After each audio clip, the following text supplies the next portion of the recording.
2, 3, c'est parti.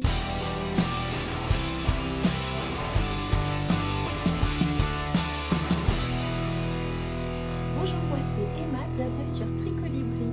Aujourd'hui nous sommes le dimanche 8 février 2026 et je vous souhaite donc la bienvenue pour un nouveau podcast à tiroir. Aujourd'hui j'ouvre un premier tiroir que je montrerai et puis ensuite je continuerai à vous parler de mes avancées, etc. que je montrerai petit bout par petit bout. Je tiens à remercier de tout cœur les personnes qui m'ont laissé plein de très gentils commentaires sous la dernière vidéo. C'est une vidéo qui a eu beaucoup de succès. J'ai aussi eu le plaisir d'accueillir de nouveaux abonnés. Vous êtes toujours adorables, très attentifs, très drôles dans vos commentaires. C'est toujours très positif. Et vraiment, merci beaucoup pour tous ces gentils mots. Ça me donne envie de continuer à venir vous voir régulièrement. Et je tiens aussi à vous remercier pour les petits cafés symboliques que vous avez pu m'offrir sur la plateforme Ko-fi. Je remettrai le lien en dessous, en barre d'infos, ainsi que les noms des ouvrages dont je vous parle. Quant au problème de Ko-fi, vous savez, ils prennent un petit pourcentage de ce que vous m'offrez comme café. On m'a dit que je pouvais régler ça dans les paramètres et donc c'est ce que je vais faire. Alors, en préambule, je vous accueille par une journée un peu maussade d'hiver. Donc j'ai mis la ring light, la petite lampe un petit peu douce. Quant à ce que je porte aujourd'hui le Highlands sweater de Coco Amour Knitwear que j'avais tricoté l'année dernière au printemps, je crois. C'est un joli petit pull avec de très jolis détails de finition comme ça. Pareil sur le bas et sur les manches avec ce petit point de tricot double et des jolies finitions, des épaules marteau. Je l'avais présenté en détail, hein, vous pourrez retrouver ça sur mes autres vidéos. Et j'avais tricoté les manches dans un mélange de mohair blanc ou écru, et la fingering c'était de la laine à chaussettes de chez Sisler Higgett, marque de teinturier danois, et le coloris c'était Cold Hawaii. Ah oui, je porte aussi un José Hood, My José Hood, qui est... Alors, je le porte pas mal en ce moment parce que c'est très doudou, très réconfortant. En fait, c'est pas seulement... Enfin, beaucoup de gens la connaissent, hein, mais je tiens aussi à m'adresser aux non-initiés. La José Hood de Nordgard Knitters, c'est une écharpe qui peut se déployer, hop, en capuche, comme ça. Hyper sympa à faire. J'aime beaucoup cette couleur et surtout la matière. C'est donc la sable des laines du Val Gaudemar qui est composée d'un mélange de mérino pour 70%, mérino d'Arles, et 30% d'angora français. C'est une déca worsted puisqu'il y a 150 mètres au 50 grammes. Alors attendez, que je dise pas de bêtises. 200 mètres au 50 grammes, c'est une fingering. Dans 150 mètres, c'est pas une déca, c'est plutôt une sport. Oh non, c'est bizarre. Je sais pas trop le poids de ce truc. Mais enfin bref, c'est la sable et j'en avais utilisé beaucoup de pelotes pour arriver à faire ce truc-là. Peut-être 9 pelotes. Il y a un i-cord tout autour, il est archi bien fini. Et puis surtout cette couleur et cette matière, vraiment ça en fait un basique de chez Basique que j'utilise beaucoup. Alors, Chin. Alors oui, alors je bois une tisane. Il est midi, on entend les cloches de l'église et je bois de la tisane. Déjà, je crois que c'est verveine, menthe, quelque chose. Et dans la très jolie tasse, magnifique hein madame, que j'avais fait moi-même. Oui, j'avais fait un atelier de poterie et j'avais fabriqué celle-là et il se trouve que je vais pouvoir montrer les deux. J'avais fait ces deux et l'autre elle me sert de pot à crayon dans ma salle de tricot. J'avais signé, etc. Emma, tout ça. Moi, j'aime bien les petits ateliers où on apprend à faire des trucs. Pour Noël, j'ai offert à Guillaume un atelier pour fabriquer du gin dans une distillerie à Sainte-Croix-du-Mont, pas bien loin de Bordeaux. Et on était passé par la plateforme We Can Do en ligne qui vous propose des tas de stages pour apprendre à faire des tas de trucs. Et donc, la semaine dernière, on est allé fabriquer notre propre gin dans un petit alambic et tout. C'était très sympa. Alors, premier ouvrage. Alors, je suis en train de tricoter pendant que je vous parle. Je pose et je vous montre. Ah oui, puis J'ai oublié de vous dire, je suis tout entourée de mes couvertures de reste. C'est la Excavation Blanket. J'en utilise deux, j'en ai une sous mes fesses et une sur le dossier de la chaise. Tous mes restes, tous mes restes. Et cette construction est géniale parce qu'on n'a pas à rentrer les fils. Elle est très très connue, la Excavation Blanket. Mais par respect pour les personnes qui découvrent et qui ne connaissent pas, je tiens aussi à signaler que j'ai un peu altéré le patron pour qu'il puisse y avoir que du point en verre, non, que du point mousse à l'endroit et pas du tout du point mousse à l'envers, que toute la couverture soit comme ça, et vous trouverez un tuto sur la chaîne pour faire la Excavation Blanket à ma manière. C'est un patron qui est gratuit, donc je me suis permise de faire un tuto pour montrer mes modifications. Voilà, donc c'est très très cosy, très très sympa pour venir vous parler de tricot. Là, voilà. Premier ouvrage terminé et je suis absolument ravie du résultat. C'est la Fun Fan Blouse de Pickles. Donc c'est un patron comme ça qui est sorti en 2020. Il est en norvégien et en anglais. Je l'ai acheté sur Ravelry. Quand vous allez télécharger le PDF après l'avoir acheté, va arriver en norvégien et en anglais dans le même PDF. Donc faites attention de ne pas imprimer le patron en norvégien, sauf si vous avez vraiment envie de vous mettre à la langue norvégienne. Et le patron est assez succinct. En dehors des grosses photos, on a beaucoup de diagrammes, très peu de blabla, beaucoup de grosses photos. Et il faut quand même déjà savoir assez bien tricoter parce qu'elle ne vous prend pas énormément par la main. C'est plutôt l'inverse, on va dire. Donc, c'est un patron qui a la particularité de donner des explications du bas vers le haut. Et je crois que c'est la première fois que je tricote un pull. Ah non, il y a le Ridari aussi que j'avais tricoté pour mon oncle du bas vers le haut. Et donc, on tricote toute cette première partie de corps avec des côtes suivi de cette dentelle que moi j'ai répété 5 fois au lieu de 4 pour allonger un peu mon corps parce que dans les prescriptions du patron il y avait quand même, c'était très court. Ensuite vous tricotez les deux manches et après vous mettez tout le monde sur un même câble circulaire pour tricoter le yoke et les côtes d'un seul tenant. Tout le haut se fait d'un seul tenant au dernier moment vers la fin. J'ai respecté, je l'ai mise à l'envers. J'ai respecté la taille des aiguilles recommandées, c'est-à-dire que ici elle vous fait changer de taille d'aiguille pour resserrer le bord-côte du haut. Ce que j'ai fait aussi, c'est que j'ai pas fait un col aussi haut que le sien. Faites voir s'il y a des photos, je peux vous montrer comme son col est plus haut. Je crois que son col est un tout petit peu plus haut. Voilà. Il remonte un petit peu plus. Le mien, non. Je ne l'ai pas fait remonter autant. Ah, voilà. Il n'y a pas de rang raccourci. Et donc, c'est au blocage que j'ai essayé de lui donner une forme. En surélevant un peu l'arrière de mon pull, je les étale par terre sur un tapis après avoir essoré en machine. Et je lui ai donné une petite forme pour qu'il soit égal devant et dos sur le bas du pull, mais un peu plus haut à l'arrière de la nuque, sur le haut du pull.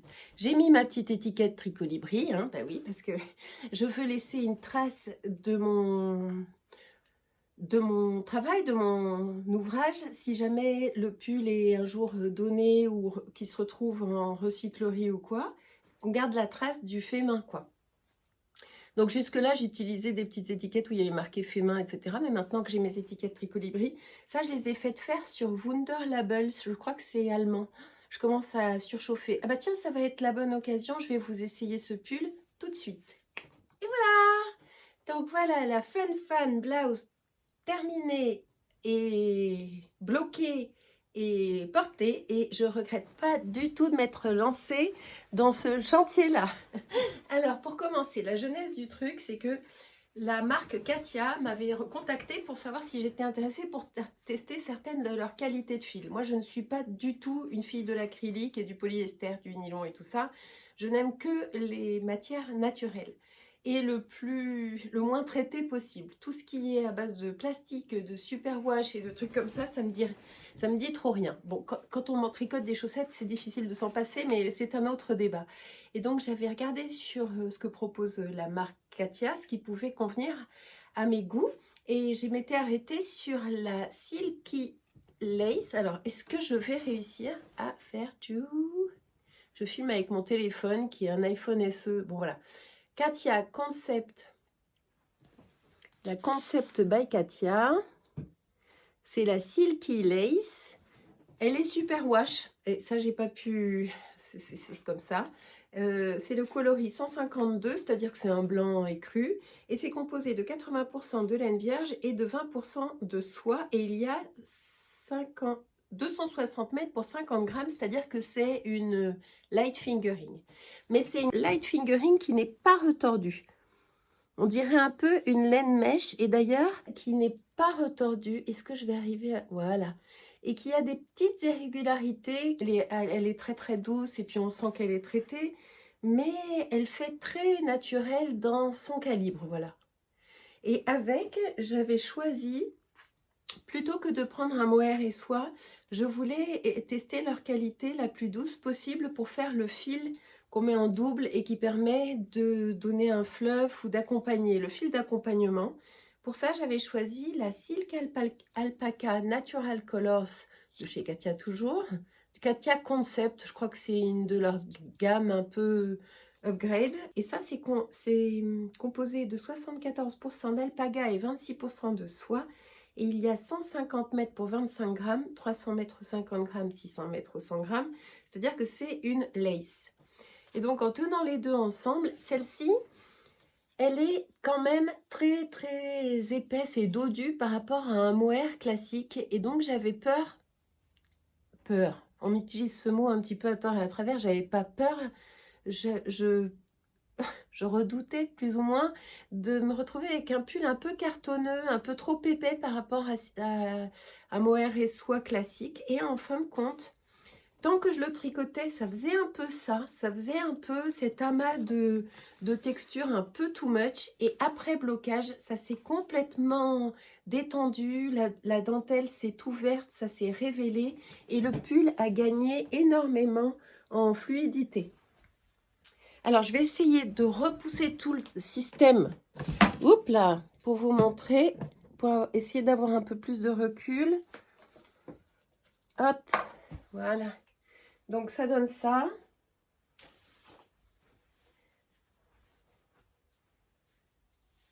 Le yoke est complètement, donc, pareil devant et derrière. Hein, on voit bien. Tac, tac, tac.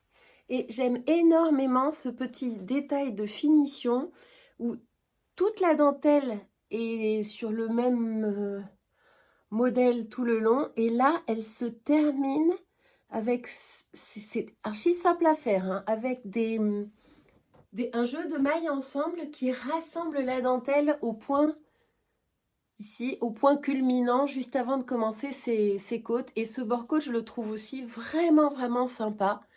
Il est... Je trouve qu'il a vraiment la jolie proportion. Alors, c'était difficile de l'essayer au fur et à mesure. Non seulement parce que c'est un bottom-up, donc on peut pas vraiment... On peut pas décider de s'arrêter au moment où on a la longueur idoine, puisque il faut monter jusqu'aux emmanchures, faire son col dans la foulée, et c'est après qu'on se rend compte que c'est une bonne idée ou c'est pas une bonne idée d'avoir, par exemple, raccourci ce col. Elle demande de faire beaucoup plus celle de côte que ce que j'en ai fait. J'ai suivi plus ou moins pour le col aussi et pour tout le reste d'ailleurs les propositions d'altération de Aurélisa sur Ravelry. Et ça a très très bien marché. Elle en particulier, elle avait monté moins de mailles sur les bras, sur les manches, pour pouvoir éviter d'avoir une manche quand même trop exagérément ballon. Et j'ai suivi ses instructions. C'est-à-dire qu'au lieu... En fait, tout est écrit sur la fiche projet d'Aurélisa, donc je vous la mettrai en lien plutôt que de faire des grands discours. Vous pouvez suivre exactement ce qu'elle a fait et voilà ce que ça donne. C'est parfait. C'est parfait. Le fil est d'une douceur incomparable. Il s'est encore plus adouci après le blocage et séchage. Et je tiens à dire à Sandra, ma copine Sandra m'a écrit un message en disant « Je te connais, tu le porteras jamais ». Et ben non, je pense que je vais le porter parce que je ne sais pas ce que vous en pensez, mais je trouve qu'il me va bien et je pense qu'il est archi portable. Je voulais un pull un peu chic, mais finalement je pourrais très bien le porter avec un jean aussi, ça marche très bien. Il est pas... Donc j'ai rajouté une section de dentelle, elle en prévoit 4, la designer, pour la taille 1 que j'ai faite. Eh bien moi j'en ai fait 5 avant d'attaquer les manches et le yoke tout en rond.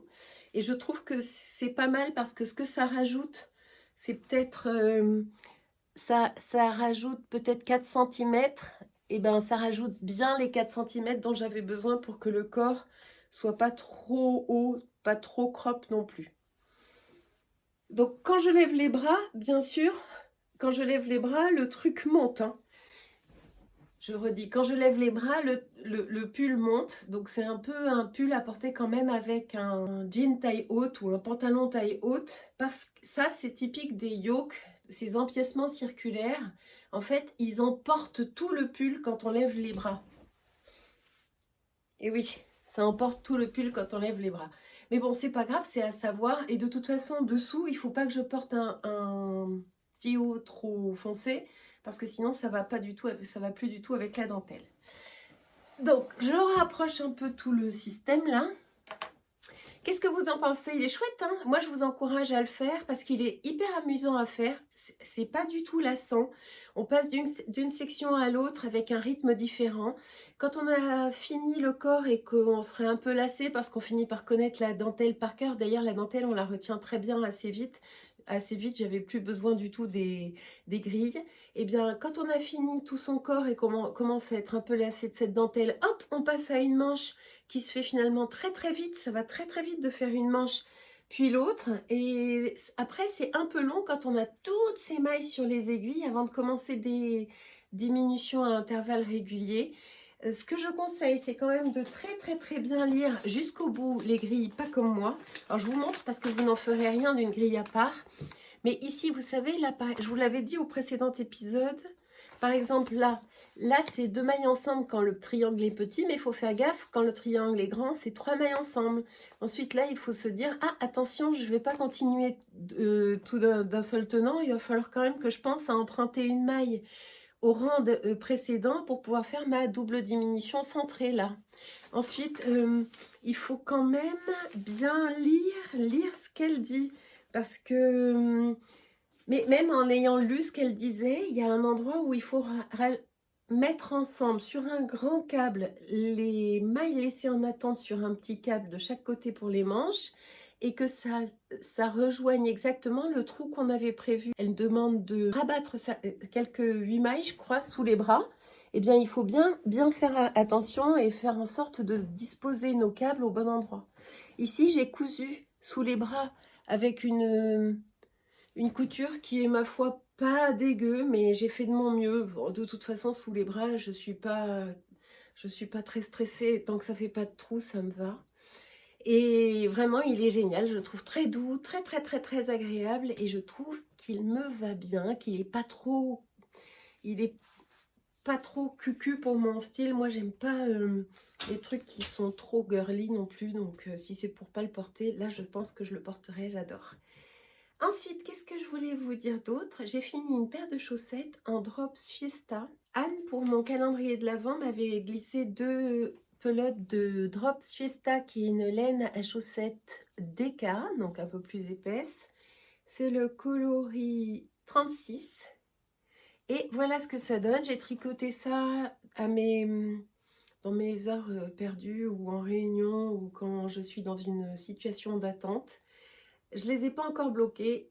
Au prochain tiroir, je les bloquerai. Pourquoi? Parce que on voit bien que je ne les ai pas tricotées en même temps en faisant trop gaffe. J'ai pas fait assez gaffe. Elles ne sont pas de la même taille. Donc j'en ai une qui est largement plus longue que l'autre. Là. Donc je pense que ce que je vais faire, c'est que... je vais le faire devant vous, tiens. Parce que j'avais décidé de ne pas le faire. J'avais dit, oh ben non, je bloquerai. Et puis advienne que pourra. Ben non, en fait, je défais mon grafting. Allez, hop. On va pas...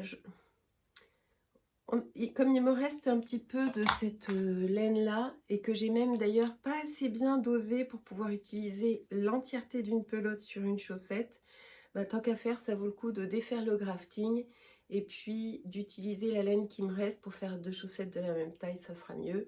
Ça, je pense que ça ira dans ma boîte de bas et éventuellement même dans ma boîte à cadeaux, parce que moi, des chaussettes en déca, j'en ai déjà pas mal. C'est ce que je porte quand je suis dans la maison.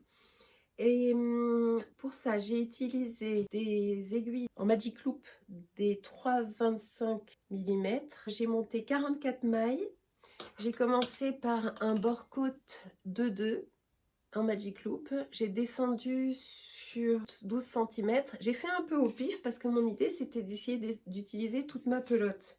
Seulement, pour faire ça, le mieux, c'est quand même de commencer par la pointe. Mais moi, je n'aime pas les rabats de quand on commence par la pointe. Je trouve que le rabat est jamais très joli. J'ai du mal avec le Judy Surprisingly Stretchy Bind Off. Je trouve que ça fait toujours un peu chou-fleur. Là c'est super parce que je vous ai pris à témoin pour dire je recommence. Je recommence le bout de ma chaussette, histoire d'avoir 2 chaussettes pareilles quand même et venir vous voir au prochain tiroir avec 2 chaussettes pareilles. Dont acte. Ensuite, j'ai fini la chaussette qui s'appelle Camellia Socks. Elle n'est pas bloquée, j'ai terminé tout à l'heure et je l'ai mis sur un bloqueur. Les Camellia Socks, je la mettrai à tremper, je la montrerai en dehors du bloqueur quand j'aurai fini la deuxième. Ça vient du livre de Summerly Design qui s'appelle The Sock Project. Et les Camellia Socks, ce sont celles-ci, mais moi je les ai quand même bien rallongées parce que j'aime les chaussettes hautes et que je voulais essayer d'utiliser un maximum de mon fil. Et le fil en question, c'est un café latte ou un truc comme ça de Bulbe Bizarre. Laine à chaussettes Bulbe Bizarre. Café glacé. J'aime bien ce coloris. C'est le genre de coloris neutre et joli qui fait des petites variations dans la laine. Je trouve ça joli parce que c'est pas non plus assez présent. C'est pas super coloré et super saturé. Donc on voit bien la dentelle qui est très jolie. J'ai fait 1, 2, 3, 4, 5, 6, 7 répétitions de la dentelle avant d'attaquer mon talon. Et ensuite 1, 2, 3, 4, 5, 6, 7, 8, 9, 10. Donc j'ai 17 fois la répétition de la dentelle pour la totalité de ma chaussette. La dentelle se fait sur 8 rangs, donc c'est une répétition courte, seulement 8 rangs. Et moi, j'avais beaucoup de mal à comprendre la grille de lecture de la dentelle, parce qu'il y a des mailles ensemble et qu'il n'y a pas sur tous les rangs le même nombre de mailles. Et en fait, je me suis rendu compte que ce livre était tellement bien fait qu'il y a aussi des instructions écrites. Et que grâce aux instructions écrites, j'arrivais beaucoup mieux à lire mon tricot, à comprendre où j'allais. Et aussi, j'avais installé un espèce de compte-rang fait à base de marqueurs en poule. Et ça me gênait énormément pour compter ma dentelle. Et j'arrivais pas du tout. J'ai même une petite erreur quelque part. Là, j'ai une petite erreur. Et bien ça, c'est la faute du compte-rang, madame. Oui, non, c'est pas de ma faute. Et donc après, j'ai pu récupérer le compte-rang qui était sur un autre ouvrage. Et quand j'ai eu celui-là, ça a filé d'un coup. Et j'ai commencé la deuxième. Je les tricote en Magic Loop sur du 2,25. C'est mes aiguilles Aya Aya Sharp. Pour la dentelle, c'est vraiment pratique. Et j'ai commencé aujourd'hui la deuxième chaussette parce que quand on commence la deuxième chaussette tout de suite après avoir fini le grafting de la pointe de la première, on a moins de risque d'être atteint par le second sock syndrome. Donc voilà. J'ai commencé des côtes de 1 sur 63 mailles. Je fais la taille M, je monte 63 mailles, mais ensuite elle vous fait faire une augmentation pour pouvoir avoir la dentelle qui se prolonge dans le début du motif. Alors on le voit peut-être pas très bien parce que ma chaussette n'est pas bloquée ni rien. Et ça donne vraiment sympa. Ouais, en fait la dentelle commence dans le prolongement des côtes, sur une des parties des camélias. J'aime beaucoup, je crois que je préfère la dentelle au jacquard parce que j'ai moins la trouille de la tension et des floats à l'arrière du jacquard qui risque de faire de faire blocage au pied quand on essaye de mettre sa chaussette. Avec les torsades et la texture, c'est pareil. Il y a certaines textures qui resserrent énormément la tension et qui rendent l'enfilage du pied difficile, alors qu'avec la dentelle, j'ai moins la trouille. Et puis je trouve que la petite musique des jetés, des mailles ensemble, c'est hyper sympa, j'aime beaucoup. Et je me suis appliquée, j'ai fait un talon comme recommandé, le talon renforcé à gousset. Oui, parce que cette laine est tellement jolie, c'est la première fois que je tricote un écheveau de bulbe bizarre. C'est tellement luxe que je voulais vraiment m'appliquer et faire une chaussette parfaite. Et puis des paires de chaussettes, j'en ai plein, donc tant qu'à faire, autant m'appliquer et les faire lentement, avec un joli rythme. Et aussi, l'autre truc, et ça c'est quand même grâce à vous, c'est ça que j'adore, c'est partager mes histoires avec vous et que vous me racontiez un peu. La dernière fois, rappelez-vous, je vous avais raconté que j'avais utilisé un fil élastique très fin qui est fait pour tricoter les chaussettes. C'est un fil à tricoter knitting in élastique. Donc vraiment, c'est marqué knitting in élastique. C'est un fil qu'on tricote en le tenant en double avec le fil à chaussettes.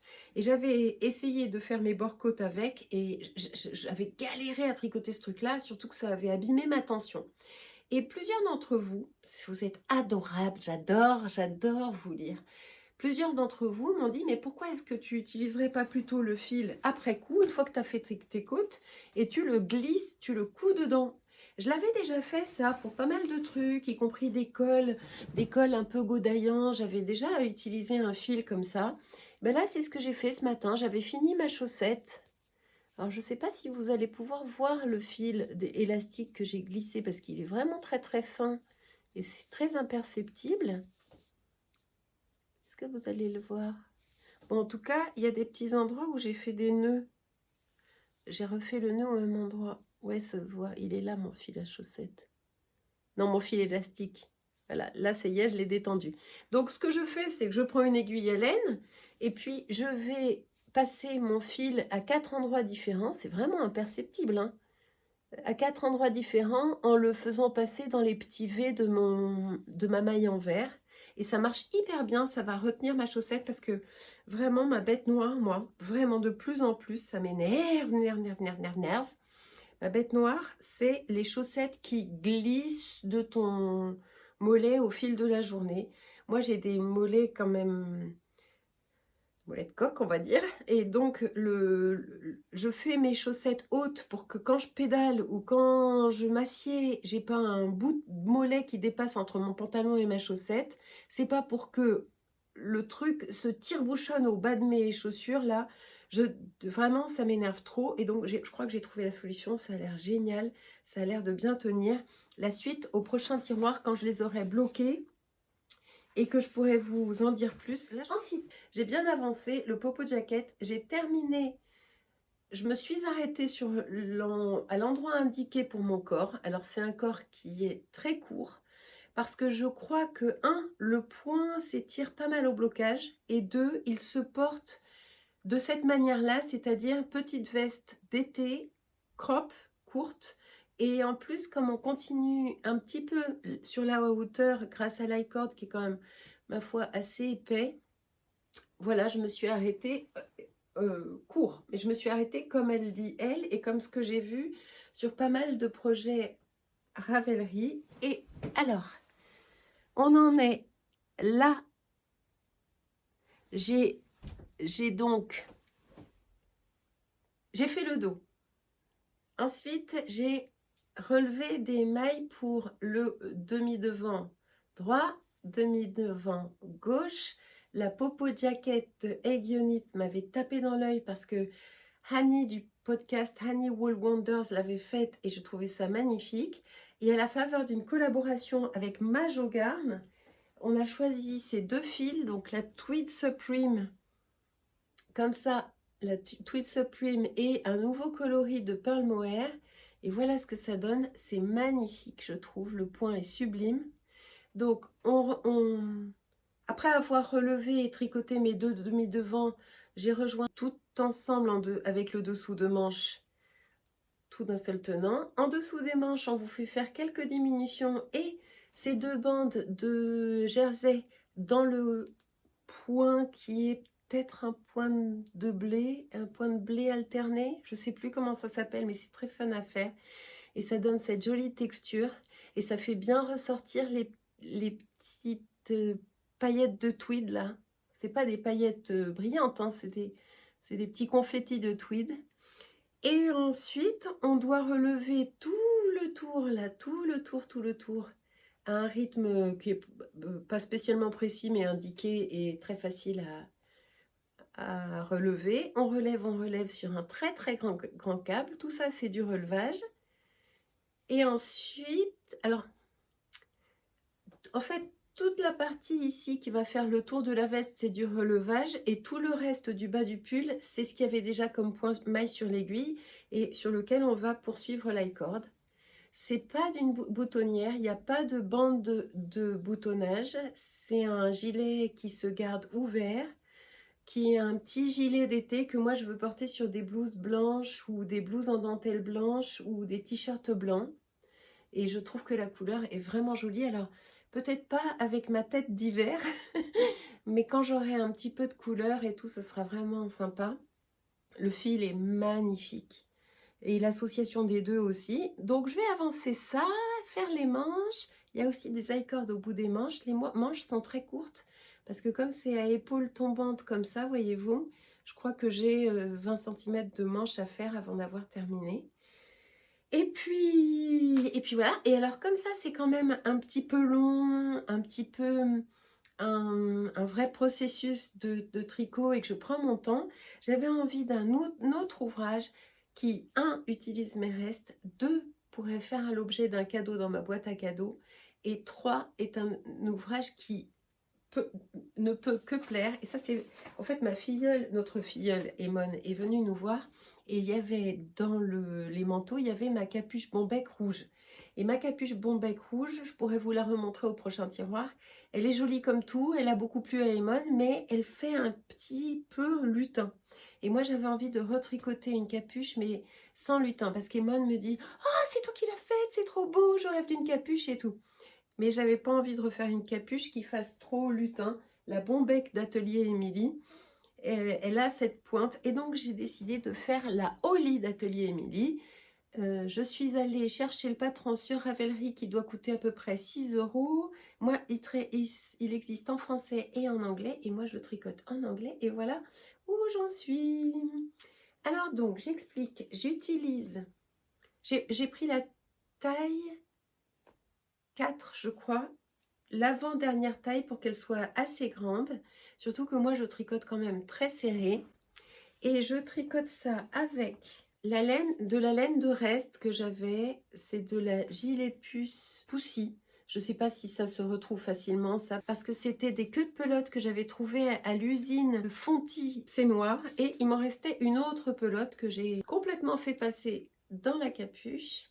J'utilise aussi un fil de mohair et soie, la Tilia de Filcolana. D'ailleurs, ça devait me servir à faire un pull, mais là, comme j'attaque, j'en prends plein. Il va falloir que je recommande si jamais j'en ai besoin, ou j'irai chercher ça chez Timeco Tissu, coloris 102. Et j'aime beaucoup la Tilia de Filcolana. Elle est pas hors de prix, elle est noire. Le fil de soie est très teint aussi. Et j'ai utilisé aussi encore les petites paillettes de la Make It Bloom Chain de chez Rico Design. J'avais acheté 3 cônes, donc il faut bien que je les utilise. Donc même s'il est bleu marine, je l'ai mis dedans. Les petites paillettes sont un petit peu bleu marine. Alors c'est des sequins, c'est pas des paillettes. Et elles sont, à la caméra, vous les voyez beaucoup. En retour d'écran, je les vois beaucoup. Mais dans la vraie vie, sans la ring light ni rien, c'est quand même très subtil la paillette. Donc la construction, j'ai adoré. J'ai fait ça en 2 jours. J'ai utilisé les aiguilles recommandées qui sont, je crois, des aiguilles de 4 et 3,75 pour mes côtes. On commence par tricoter une bande, un rectangle. On laisse les mailles ici en attente. On relève de chaque côté du rectangle. Il y a des rangs raccourcis pour que la capuche remonte un petit peu, qu'elle ne soit pas plaquée sur le haut de la tête. Et puis ensuite, on tricote en aller-retour sur tout ce panneau de chaque côté du visage et à l'arrière de la tête. Ensuite, sans formalité, sans chichi, on rejoint tout le monde en rond. Et puis on change de taille d'aiguille pour faire des bord-côtes sur 2 cm, des côtes 1-1. J'ai fait un rabat Icelandic Bind Off par flemme, et puis parce que comme c'est noir, je vois très peu ce que je fais, et en plus, s'embêter à faire à l'aiguille alors que c'est noir, bon, j'ai voulu faire un rabat élastique quand même, mais il n'est pas tant. Alors on passe la tête, hein, mais il n'est pas très élastique. Donc là non, ça ne va pour l'instant ça ne donne rien du tout. Je compte beaucoup sur enfin, là il va y avoir tout autour un relevage de mailles pour pouvoir faire un passant, tout un passant tout le long, et ensuite un I-cord pour pouvoir resserrer la capuche. Et au blocage, je veux vraiment l'étendre, l'étirer, qu'elle ait beaucoup plus d'ampleur que ça. Je trouve que là, elle est trop serrée. Voilà, déjà là, ça va mieux.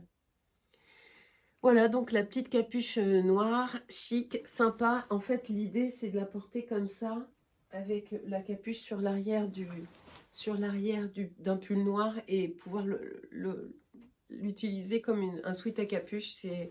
Surtout c'est tout chaud, parce que ici, alors on peut faire aussi long qu'on veut, hein, mais ici ça sert quand même de snood, c'est aussi polyvalent. Donc j'adore, j'ai très envie d'utiliser tout ce que j'ai comme deux pelotes. Je pense qu'à chaque fois, il faut 2 pelotes de fingering et une pelote de mohair. Je pense que ça passe. J'en ai plein des situations de combo comme ça, où j'ai 2 et 2 ou 2 et 1, qui pourraient vraiment aller chercher dans mes restes de pull. Tous mes restes de pull pourraient être utilisés pour faire une capuche, des capuches, des capuches, des capuches.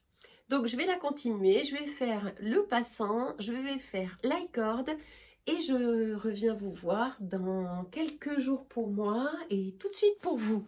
À tout de suite! Hello, c'est reparti pour un deuxième tiroir de ce podcast à tiroir. Aujourd'hui, nous sommes le dimanche 15 février.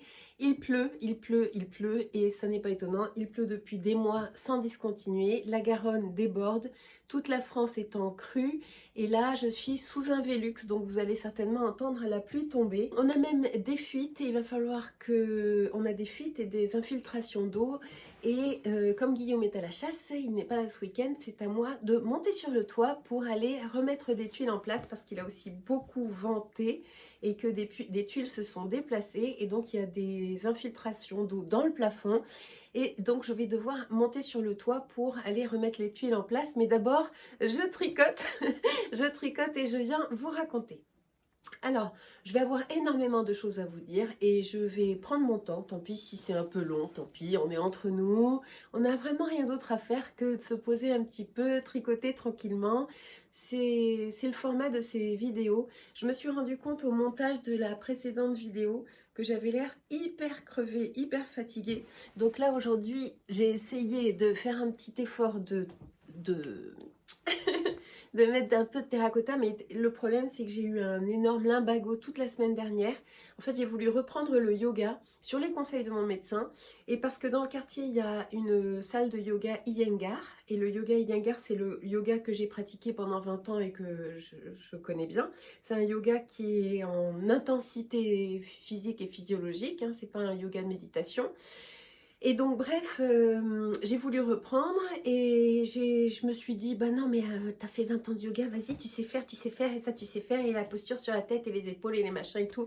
Et quand j'en suis sortie, en fait, je ne pouvais plus marcher, et pendant 4-5 jours ensuite, je n'ai plus pu marcher, et j'avais tellement mal au dos, tellement mal, j'ai eu un lumbago je pense, tellement mal que j'en pleurais. Donc c'était horrible, et donc j'avais encore vraiment pas très bonne mine. Mais c'est pas grave, je pense qu'on est tous et toutes logés à la même enseigne en ce moment. Le temps est pourri, on voit pas la lumière du soleil. Je sais que ça me ferait beaucoup de bien d'aller marcher, donc je pense que c'est ce que je vais aller faire une fois que j'aurai lancé cette vidéo sur YouTube. Je vais avoir à vous raconter plein de trucs que j'ai terminés, quelques en cours. Je vais faire le tirage au sort des 2 places que je fais offrir, que les organisatrices du salon Entre deux laines à Portes le week-end prochain vous offrent par mon intermédiaire. J'ai fait le tirage. Ensuite, je vais avoir à vous parler d'une initiative très très très intéressante et du pull de Karine Le Marchand. Donc voilà, c'est parti, c'est parti. Il va falloir que je lâche mon tricot. Ah oui, je voulais quand même vous dire un truc. Ici, on parle de tricot anglais parce que j'explique que je ne tricote qu'en anglais. Même la capuche au lit d'Atelier Émilie, je l'ai téléchargée en anglais sur Ravelry parce que je préfère les abréviations et le vocable anglais du tricot plutôt que le vocable français qui est beaucoup moins efficace, beaucoup trop long et pénible.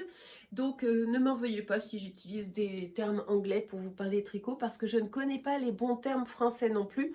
Donc plutôt que de me tromper, je vous les explique comme je les ai moi-même utilisés. Voilà, alors on commence par quoi? Ah oui, on va commencer par ce que je porte. Ça, c'est un de mes pulls préférés avec une très très très jolie matière. C'est un des pulls que j'ai tricoté, dans les premiers pulls que j'ai tricotés, à vrai dire.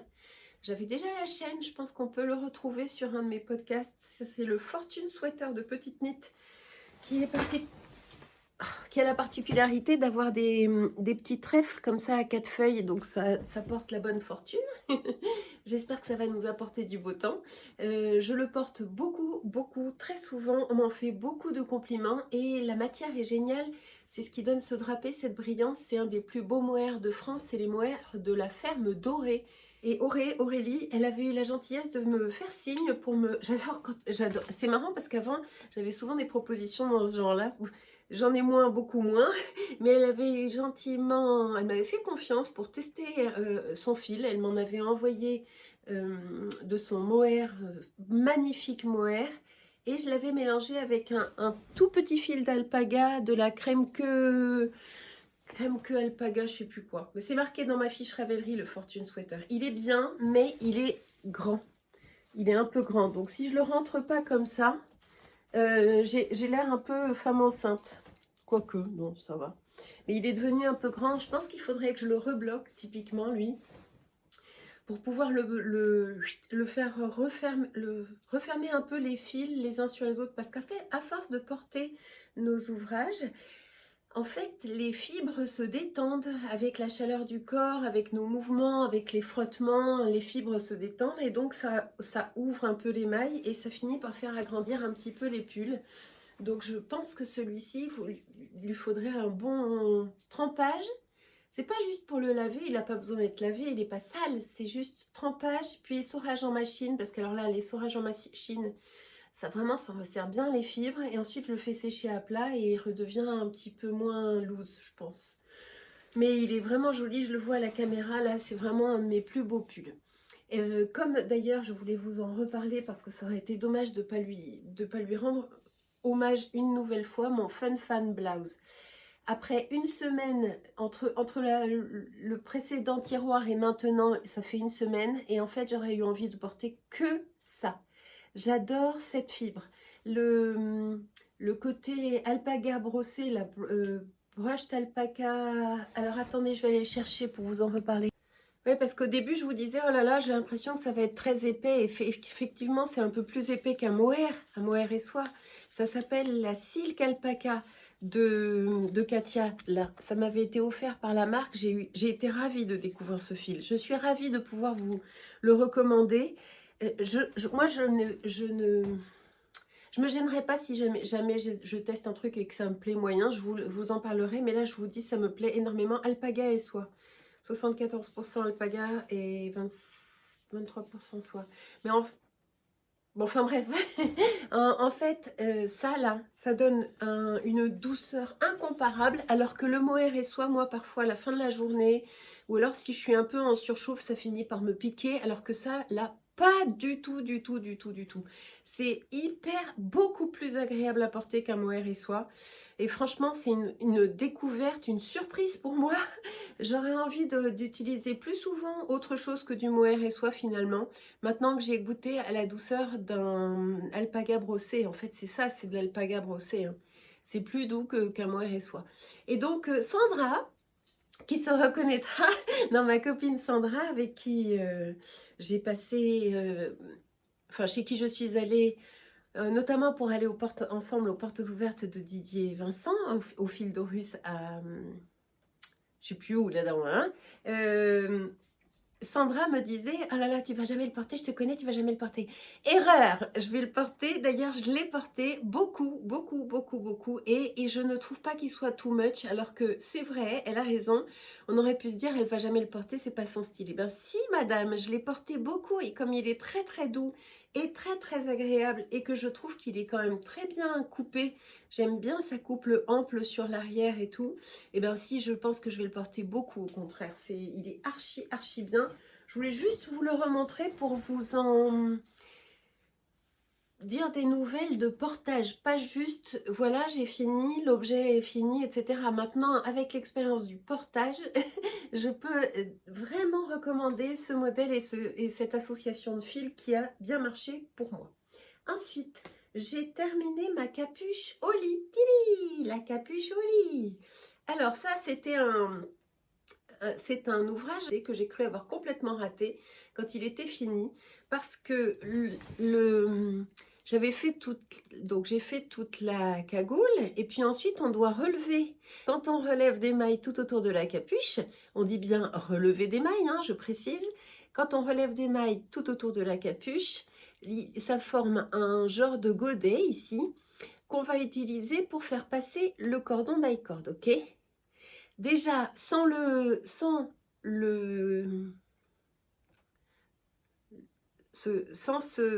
cette coulisse, voilà, c'est la coulisse. Sans cette coulisse, ça n'avait vraiment pas d'allure, c'était vraiment, vraiment pas, ça faisait ni fini ni fini à faire. Et une fois la coulisse installée, ça faisait une espèce de bec très large, très peu souple, qui déformait même la capuche et j'y croyais pas. Et puis j'ai donné sa chance au produit, évidemment je l'ai quand même bloqué. Je lui ai fait son petit taille-corde pendant qu'il était en train de bloquer. Pour la coulisse et pour l'ail-corde, je n'ai pas utilisé les paillettes. J'ai utilisé que le fil de mohair et soie et le fil de fingering noir. J'ai rallongé un petit peu de 10 cm ou 15 cm par rapport à ce qu'elle demandait pour l'ail-corde parce que j'avais l'impression qu'il était un peu court, mon ail-corde, et il risquait de rentrer dans la coulisse. Donc c'est très facile parce qu'elle vous fait faire, c'est très bien expliqué, hein. Sur le noir, on voit toutes les peluches, les petits fils, les bouloches. Elle vous fait faire deux genres de petites boutonnières très très faciles à faire ici. Et ensuite, avec une épingle à nourrice, j'avais une grosse épingle à nourrice avec laquelle j'ai enfilé mon ail-cord. J'ai fait deux petits nœuds pour éviter que l'ail-cord aille s'échapper dans la coulisse.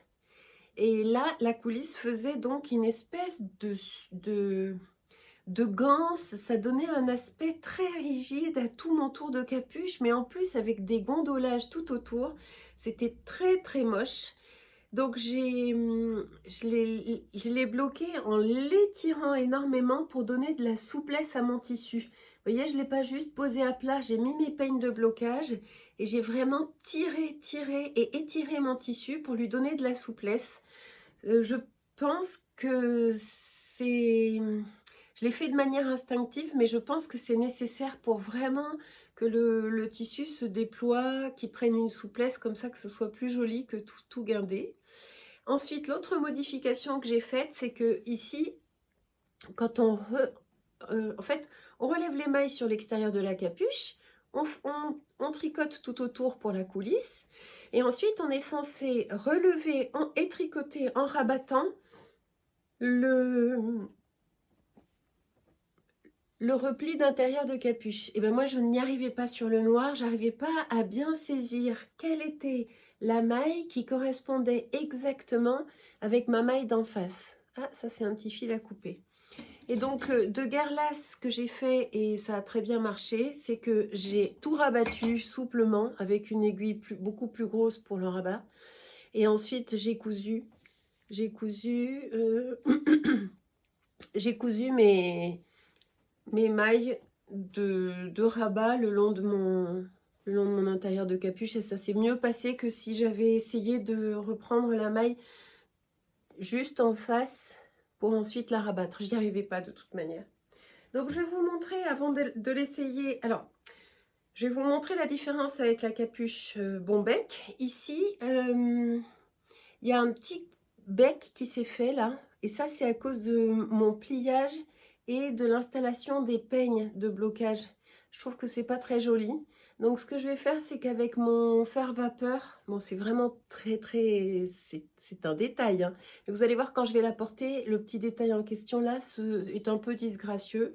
Donc avec mon fer vapeur, je vais l'écraser ça, pour pas qu'on continue à voir le pli de quand je l'ai installé à plat pour le blocage. Je voulais juste vous montrer la différence entre donc ces deux capuches d'Atelier Émilie. Celle-ci, c'est la capuche Bombec et celle-ci, c'est la capuche Holly. Maintenant, j'ai les deux dans ma bibliothèque Ravelry, donc c'est chouette. Mais celle-ci, je ne l'aurais pas refaite pour moi parce qu'elle a, voyez-vous, ce petit bec là. Et quand on parle de capuche Bombec, je trouve que ça va très bien avec l'univers un peu enfantin. Parce que quand on la porte, on a ce petit bec là qui, quand on ne la porte pas et qu'on la pose là comme ça donne très bien, hein. Moi d'ailleurs c'est souvent comme ça que je porte mes capuches, mais quand on la porte ce petit bec là-haut, je trouve que ça fait un peu gamine. Donc je l'offrirai peut-être à quelqu'un que ça intéresse de faire un peu gamine. Tandis que celle-ci, la capuche Holly, elle n'a pas ce petit bec puisqu'elle a cette construction ici en rectangle sur le dessus de la tête. Enfin c'est un rectangle là, mais après ça continue à être les mêmes... c'est les mêmes mailles qu'on continue à tricoter jusqu'en bas. Donc ça fait pas un carré ou un rectangle sur le haut du crâne, hein. C'est... Voilà comment, hop, ça donne portée. Voilà, hop. Alors je pense que pour que ce soit joli, il faut laisser quand même dépasser quelques mèches de cheveux. J'aime bien parce que donc il n'y a pas, ici, il n'y a pas de surplus de tissu, ça donne très bien. J'aime bien qu'il y ait un petit côté brillant, mais carrément discret, hein. On le voit un peu à travers le mohair, mais j'avais peur qu'il ne se voit pas du tout. Quelqu'un m'a dit, merci beaucoup d'ailleurs, dans les commentaires, ah, tu verras, si, les paillettes se voient quand même malgré le mohair. Et je trouve ça assez joli, assez chic. Alors j'avais dit que je la mettrais dans ma boîte à cadeaux, non, elle est trop belle, je me la garde. Elle est trop belle. Et surtout, quand on la porte comme ça, sur n'importe quel pull. Moi, j'ai quand même des pulls assez basiques, assez classiques, avec lesquels cette capuche ira très bien. Alors, voilà pour le premier ouvrage terminé. Et alors, ce qui est génial, c'est que quand je fais ces podcasts à tiroir, ça m'encourage énormément à finir pour vous montrer. Non pas que j'ai envie de faire une course, ni avec moi-même, ni avec qui que ce soit d'ailleurs, hein, mais j'ai cette petite motivation qui peut quand même être utile, de se dire... j'ai commencé, je leur en ai parlé, j'ai très envie de le finir pour leur montrer, donc ça me motive bien, c'est chouette. Celle-là, je pense vraiment, elle est archi douce en plus, je pense vraiment en refaire d'autres. Et ce qui est vachement chouette aussi, c'est qu'on peut utiliser ces restes de pull et même faire des capuches assorties au pull qu'on vient de finir. Voilà pour l'ouvrage terminé numéro 1. Voilà. Ensuite... la capuche au lit, j'ai fait la taille 3 sur 4 tailles, j'ai fait la 3 et ça taille petit, hein. Je pense qu'on peut tabler sur la taille 4 d'emblée, si pour un adulte, taille 4 d'emblée. Ensuite, je vais vous montrer les chaussettes Fiesta, alors Fiesta de Drops. Alors j'avais... Où est-ce qu'elles sont? Oh là. J'avais eu un problème au précédent tiroir, c'est que je m'étais rendu compte qu'il y avait une chaussette plus longue que l'autre. Donc ce que j'ai fait, c'est que j'ai rallongé, j'ai défait, coupé devant vos yeux ébahis, et coupé et rallongé et bloqué les deux chaussettes en Fiesta de Drops. Alors la Fiesta, c'est une chouette laine parce que c'est une laine à chaussettes, mais elle se tricote en grosses aiguilles, 4, 3,5. Moi je les ai tricotées en 3,25, mais on peut faire en 3,5, en 4. Pour faire des grosses chaussettes comme ça, c'est chouette. Il y a 110 mètres pour 50 grammes. C'est 75% de laine et 25% de polyamide. Anne m'avait offert ce coloris-là. Ça se retrouve sur le site Calidou, vous le retrouvez. Ce que je voulais vous dire, moi, c'est que je regrette un peu parce qu'il me reste... Est-ce qu'elle est là? Il me reste...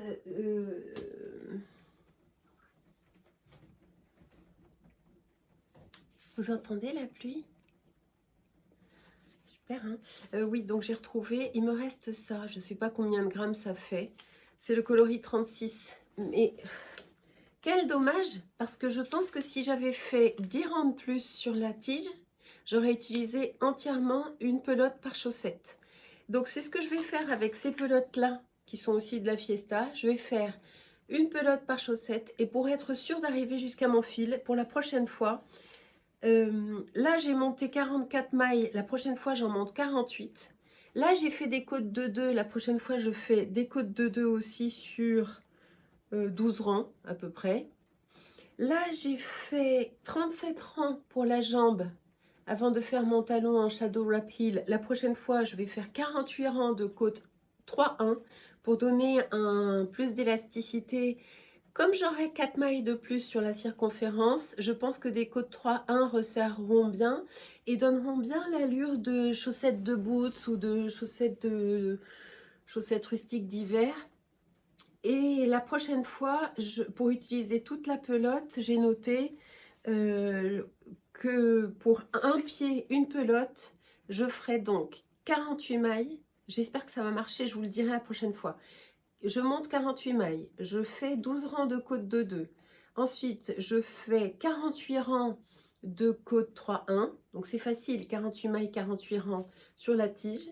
Ensuite, mon talon qui ne prend pas beaucoup de laine, c'est le talon en shadow wrap heel que vous pouvez retrouver sur la chaîne de The Earthstone Girl, Denise, qui explique très bien. Et ensuite, je fais mon pied pour la taille 38. Normalement, en suivant cette recette la prochaine fois, j'ai assez d'une pelote et je n'aurai pas de reste. Donc je vais m'y mettre et je vous dirai si on peut vraiment faire comme ça pour utiliser entièrement une pelote de Fiesta. Je ne prends pas trop de risques parce que j'ai ce petit reste là. Si jamais je me rends compte que j'ai pas assez du marron pour finir mon pied, puisque je commence par les côtes et je finis par les orteils, eh bien je ferai mes orteils avec ce restant là, ça sera pas trop choquant je pense. Donc ça c'est pareil. Heureusement que vous êtes là, parce que c'est grâce à vous que je me suis remise pour avoir 2 chaussettes de même taille. Donc ça c'est cool, ça va dans ma boîte de bas. Et oui, parce que dans ma boîte de bas, je commence à avoir déjà, je crois que j'ai déjà 3-4 paires. Et dans ma boîte de bas, en fait, sur ma boîte, il y a un couvercle. Donc je glisse les chaussettes de chaque nouvelle paire. Chaque nouvelle paire, je les glisse dans ma boîte de bas sans regarder. Je referme le couvercle. Et l'idée, c'est que je puisse m'offrir mes peut-être 12 paires ou peut-être un peu plus parce que je crois que j'en fais un peu plus que 12 par mois, que une par mois. Je vais me les offrir pour Noël. Ensuite, j'ai une deuxième paire de chaussettes à mettre dans ma boîte de bas ce mois-ci.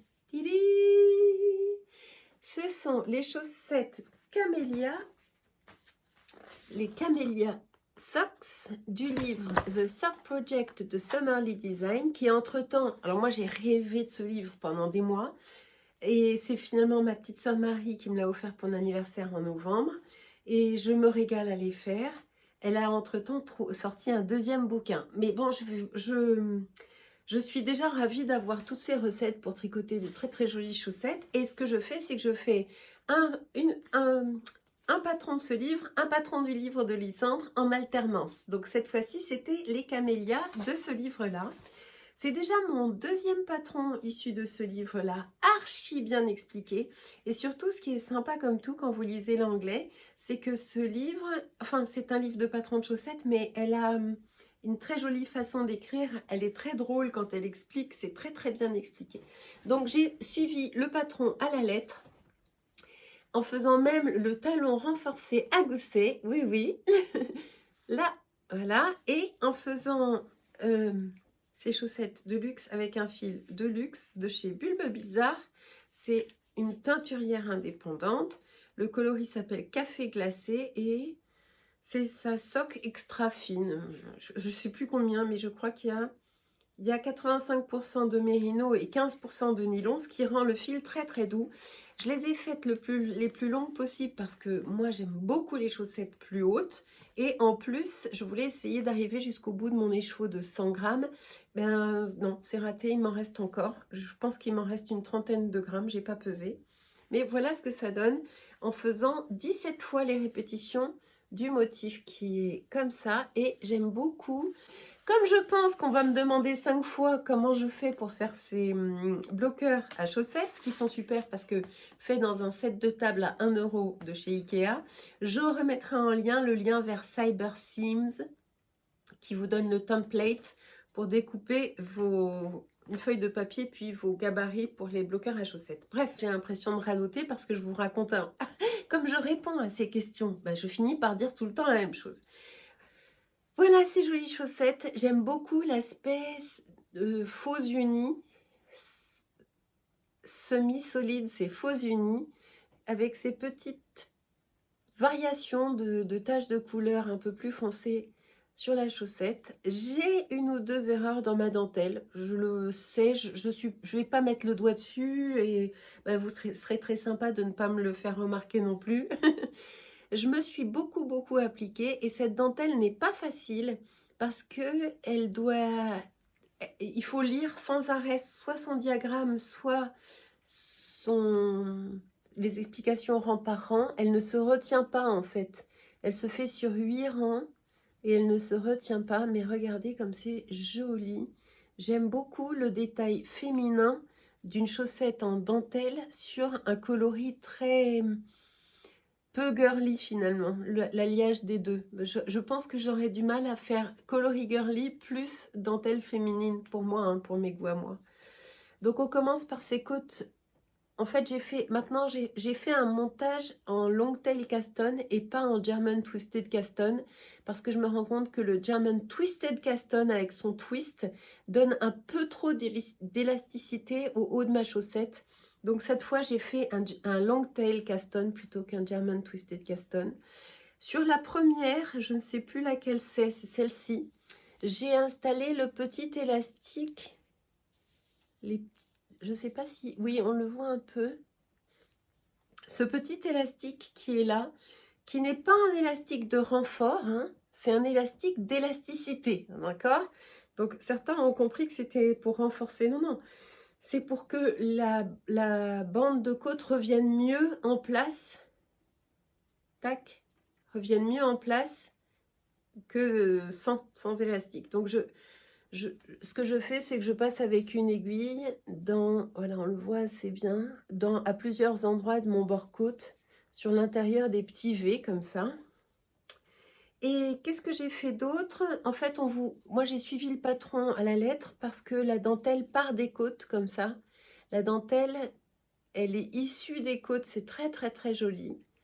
J'aime énormément ce fil, c'était une découverte pour moi. La première fois que je tricote un fil teint à la main par Bulbe Bizarre, Pauline de Bulbe Bizarre. Et voilà, ça donne hyper bien. J'ai l'impression qu'elles sont pareilles. Moi, j'ai beaucoup de mal à faire des chaussettes pareilles. J'ai compté, recompté. Je crois qu'on est bon. Alors, au niveau du pied, on est bon. Et au niveau de la tige, je me demande s'il manque pas un motif. Oh, Emma. C'est pas vrai. Pourtant, j'en ai compté 17. Madame, je vous jure, j'en ai compté 17. Bon, on verra bien. Je le mets dans ma boîte de bas comme ça. De toute façon, une fois porté, ça va très bien. Ensuite, j'ai terminé encore un autre truc. Il faut dire que comme j'ai été beaucoup allongée avec mon limbago sans travailler, eh bien, j'ai beaucoup tricoté. Et donc, j'étais plus bonne qu'à une chose, c'était tricoter et terminer le Popo Jacket, qui est un design de Egio Knits et que j'ai tricoté à la faveur d'une collaboration avec la marque de laine Majogarn, qui est une marque de laine française implantée à Nantes et qui m'avait fait signe. En fait, je crois que c'est notre 4e collaboration, 3e ou 4e collaboration, où ils me proposent de tester leur laine, de tricoter quelque chose avec leur fil, et puis de venir vous en parler, voir ce que j'en pense, pouvoir leur donner un petit peu de visibilité, parce que c'est quand même une très jolie marque, et moi je suis ravie de pouvoir les faire connaître leurs très jolis fils comme ça. Alors, ce patron, c'est un patron de Egio Knits, ça s'écrit Egio Knits comme ça, je l'ai je le réécrirai en dessous. C'est le Popo Jacket. Ça s'écrit 2PO, 2PO. C'est quand même mieux qu'un seul P, un seul P, un seul O. 8,37 €. Je l'ai acheté le 19 janvier. J'ai fait la taille 1. J'ai utilisé des aiguilles de 5,5 pour le corps et de 4 pour l'i-cord. Et l'i-cord, il fait tout le tour. Avant de vous parler de la laine, je vais vous parler de la construction. Donc, c'est la première fois que je tricotais un pull qui a, un gilet plutôt, qui avait cette construction-là. On vous fait commencer ici par le dos. Tac, tac, tac. J'avais fait une erreur et heureusement, je trouve qu'elle ne se voit pas trop. Elle est là. Mais avec le blocage, ça s'est assez bien lissé. Sur tout le haut, on a des diminutions à faire pour descendre ici le bord d'épaule. Ensuite, on relève des mailles sur le haut de bord d'épaule pour faire descendre le côté devant gauche, puis le côté devant droit. Là, on aura des augmentations pour agrandir un peu le bas du gilet.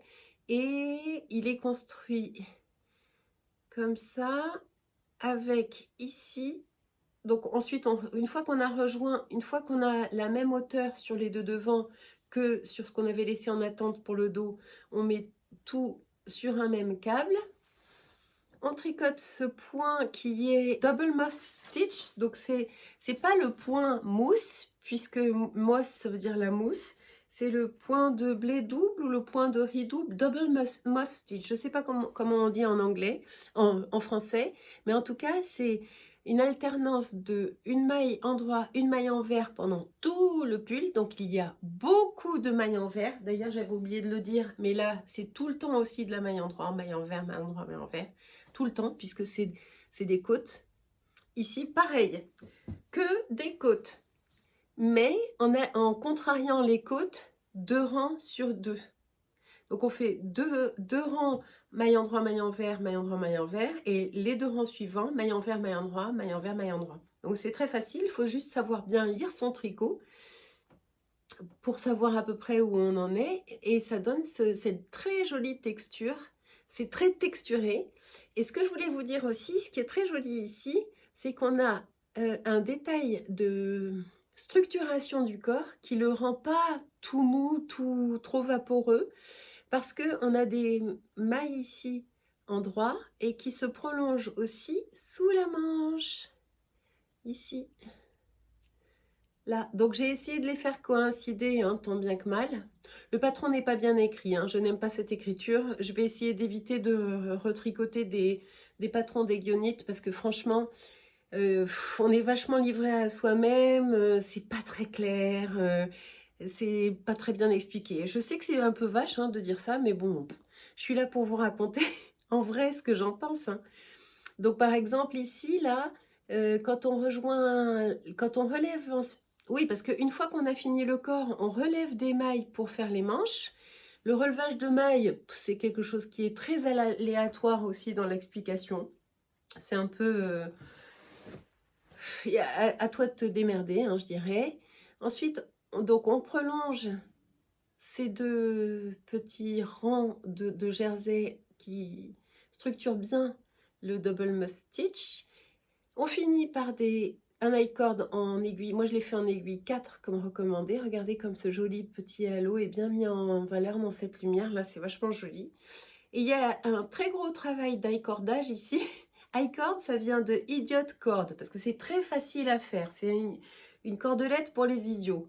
Donc, vous commencez l'i-cord bizarrement, elle vous fait commencer l'i-cord là. Mais c'est complètement con. Pourquoi elle ne nous fait pas commencer là? Parce qu'il faut relever toutes les mailles de tout le tour du gilet.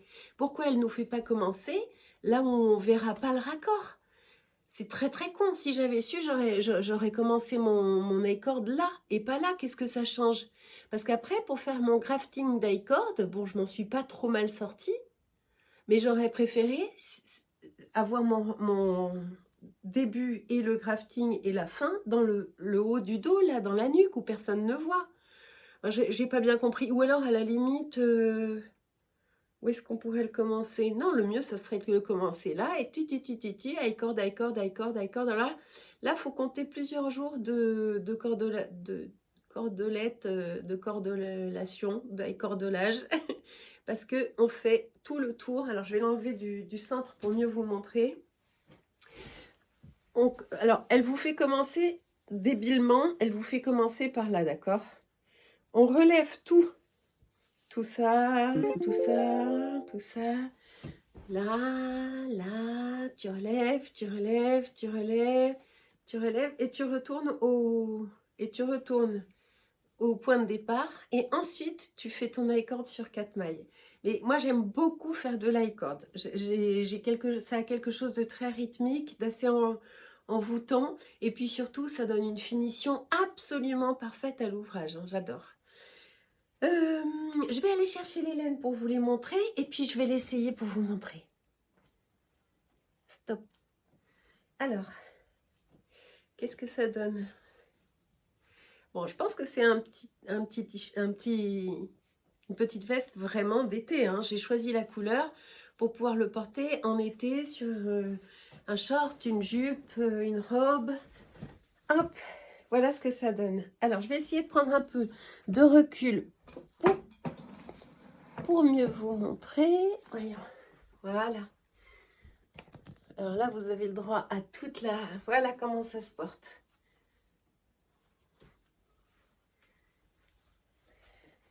Hop. Sympa, hein? J'adore. J'adore. Je trouve ça hyper, hyper mignon.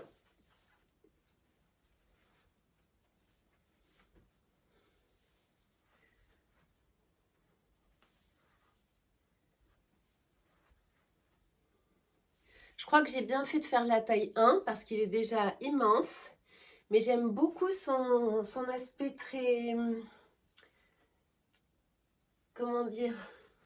Vaporeux, mais qui se tient quand même. Ça donne bien, hein? Alors, sur les photos du modèle, si on regarde comment elle le porte, elle...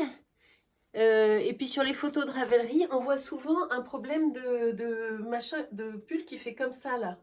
Donc il faut vraiment bien, je pense qu'il faut vraiment bien le placer avec la ligne d'épaule ici là. Il faut la déporter un petit peu, la ligne d'épaule ici, et que ça fasse un peu comme ça.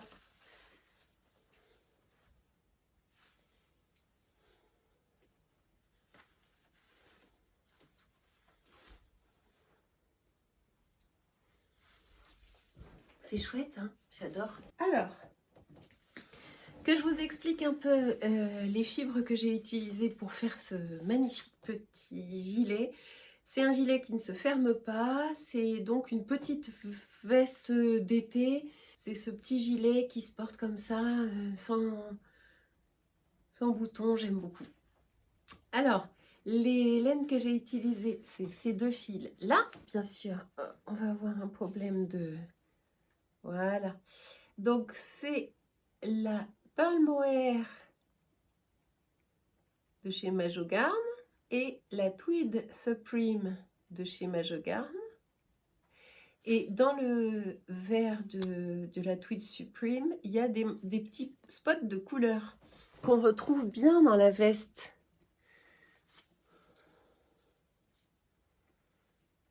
J'essaie de vous montrer.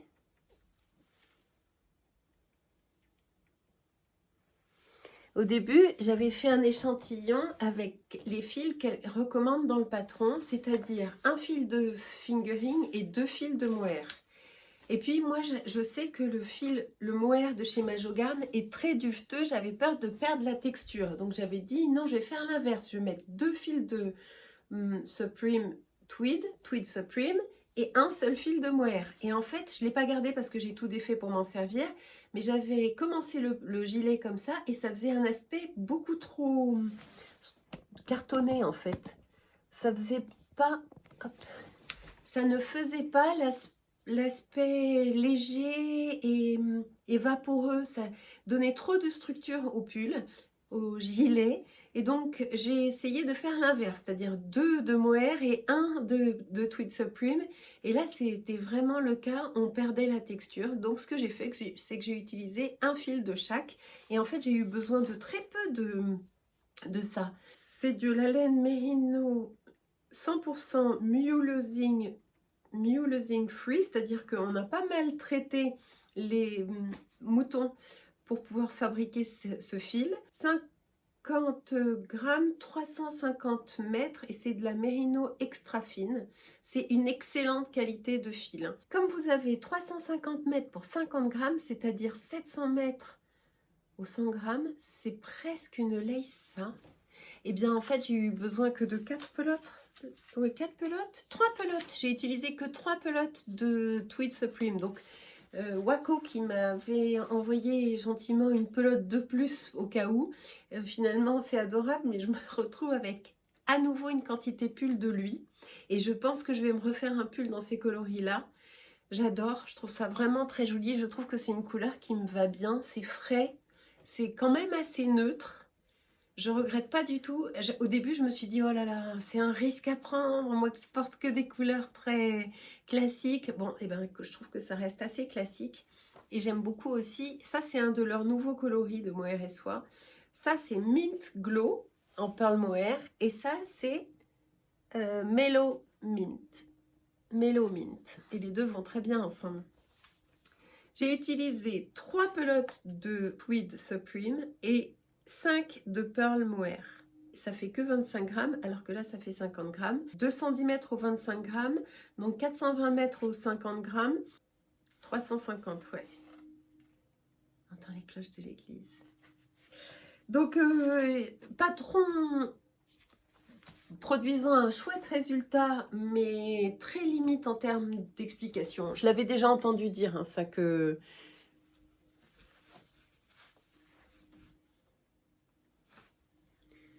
Il bouge avec moi, j'adore. Donc, très limite en termes d'explication. Je l'avais déjà entendu dire que c'était moyen, les explications de Egionite. Les coupes sont sympas, l'idée de départ est chouette, mais le patron m'a laissé très perplexe, je dois le dire. J'ai un par exemple, elle ne donne pas d'indication quant à la hauteur nécessaire pour le corps. Elle ne dit pas... tricoter tant de centimètres et arrêtez-vous. Donc vous êtes, heureusement que certaines avaient fait très bien leur fiche Ravelry, une fois de plus, parce que vous êtes obligé d'aller voir sur les patrons de celles qui l'ont déjà faites, sur les notes de projet de celles qui l'ont déjà faites, pour savoir de combien vous devez faire, de combien de hauteur vous devez faire votre veste. Vous pouvez pas, en plus, comme c'est pas, tant que c'est pas bloqué, on sait pas du tout si ce point va donner, moi j'ai pas fait d'échantillon, hein, va donner de la hauteur à l'ouvrage ou pas. Donc heureusement, c'est grâce aux indications des autres tricoteuses que vous avez une idée. J'ai eu beau éplucher le patron complètement pour être sûre de ne pas vous dire de bêtises. Je vous assure qu'il n'y a nulle part faites tant de rangs ou tant de centimètres, puis arrêtez-vous pour faire l'i-cord. Elle explique pas. Elle explique mal. Il n'y a pas de schéma, il n'y a pas de dessin technique. Pas de dessin technique. Donc, en plus, j'aime pas du tout cette mise en page avec des colonnes comme ça. Surtout qu'il y a des endroits où vous avez sur une page une explication et sur la page d'avant, les explications que vous continuez à devoir lire. C'est mal paginé, je trouve. Design approximatif, je n'aime pas cette écriture. Et je remercie à nouveau la marque Majogarn et en particulier Wako, qui est mon interlocutrice, pour la confiance qu'ils m'ont accordée une fois de plus. Et je suis absolument ravie de pouvoir avoir comme ça de la laine qui vient à moi pour pouvoir me fabriquer d'aussi jolies choses. Je trouve que j'ai beaucoup de chance et je suis très reconnaissante. Vraiment, je suis très contente. Dans l'ensemble, c'est vraiment une réussite.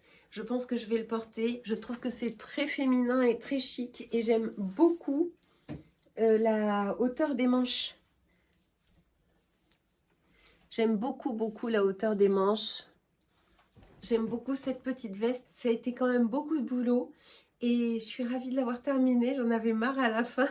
Je continue en vous parlant de mes ouvrages en cours. Je crois qu'il n'y en a que 2.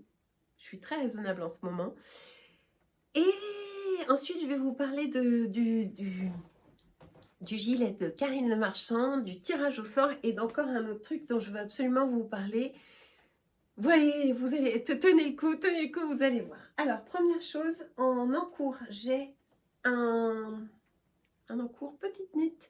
Oui, parce que quand vous avez été un peu malmené par un patron mal expliqué, vous avez très envie de vite revenir au port, c'est-à-dire vers des explications simples, limpides, inratables, donc petite knit, valeur sûre. Et j'ai commencé la BA Blouse, qui est, comment, qui est, ah mais j'ai imprimé le patron.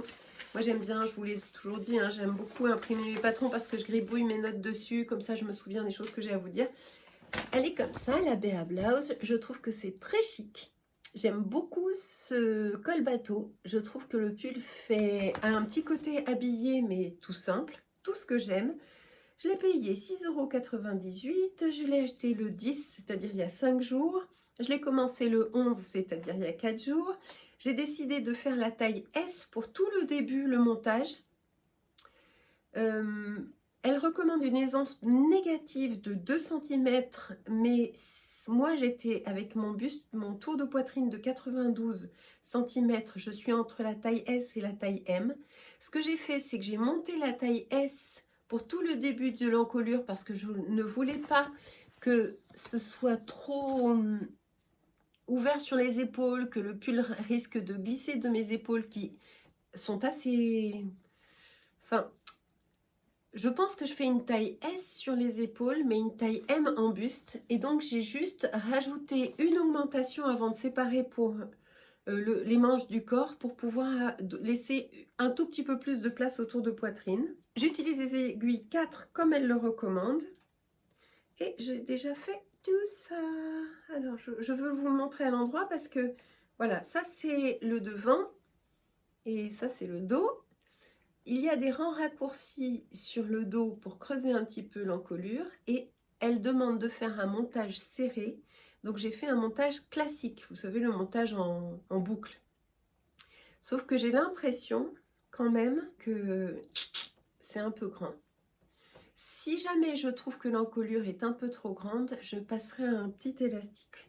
Soit celui-là, soit un élastique plus foncé pour resserrer un peu mon encolure. J'ai pas peur, même pas peur. Et l'encolure restera comme ça, hein, si j'ai bien compris. On ne relève pas des mailles, quoique. J'ai pas lu mon patron jusqu'au bout. C'est mal, très mal. Sleeves. Alors là, il y a un dessin technique. Ça, j'aime bien, parce que comme ça, on a toutes les mensurations. On sait en quelle taille, vers quelle taille on va.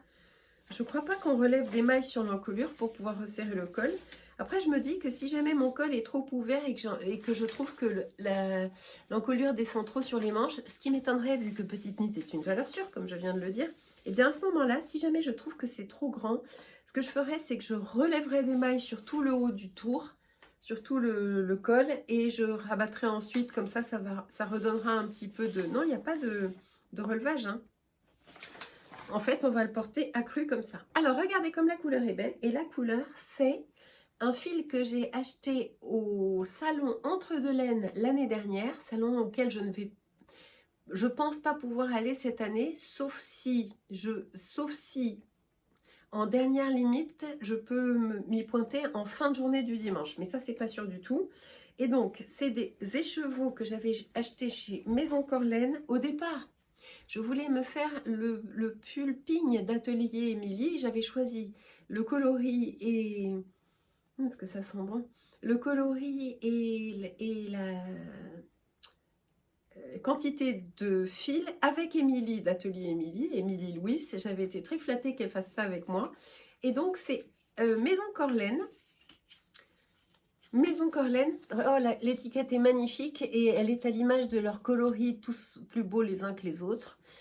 La catégorie, c'est Belle Époque, non superwash, c'est Heavy Metal Free, Acid Dyes, Yarn Dyed in France, Premium Quality.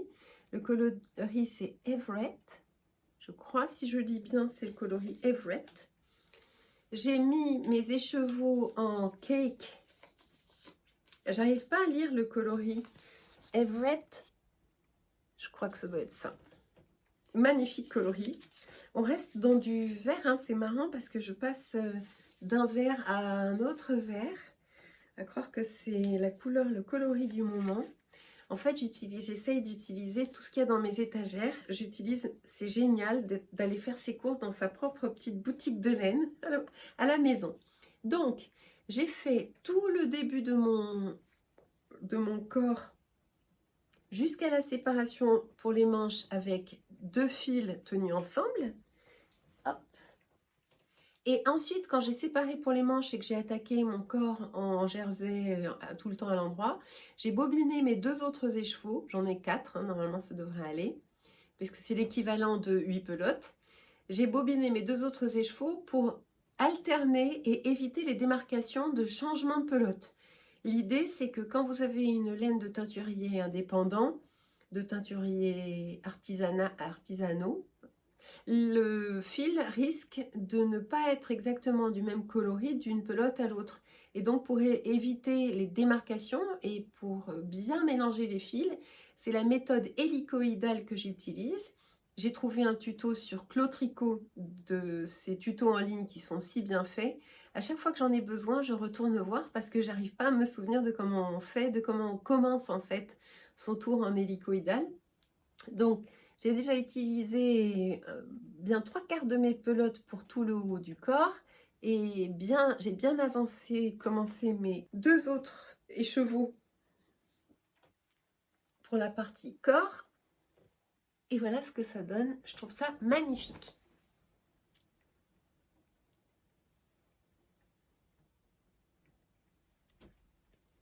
J'aime beaucoup, beaucoup cette couleur. J'espère que ça va m'aller, que ça va pas trop me donner mauvaise mine. Déjà que c'est pas la super mine.